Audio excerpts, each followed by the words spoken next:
మన జన్మ ప్రదేశం. భారత ఖండం ఒక అమృత భాండం, నిర్మల సురగంగా జల సంగమ క్షేత్రం, రంగుల హరివిల్లుల వెలసిల్లిన నిలయం. భారతదేశం మన జన్మ ప్రదేశం.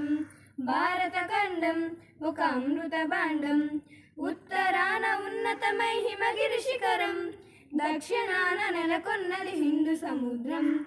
ఉత్తరాన ఉన్నతమై హిమగిరి శిఖరం, దక్షిణాన నెలకొన్నది హిందూ సముద్రం. తూర్పు దిశ పొంగి పొరల గంగా సంద్రం, తూర్పు దిశ పొంగి పొరల గంగా సంద్రం, పశ్చిమాన అనంతమై సింధు సముద్రం, పశ్చిమాన అనంతమై సింధు సముద్రం. భారతదేశం మన జన్మ ప్రదేశం. భారత ఖండం ఒక అమృత భాండం, ఒకే జాతి సంస్కృతి ఒకటున్న ప్రదేశం, రత్న గర్భ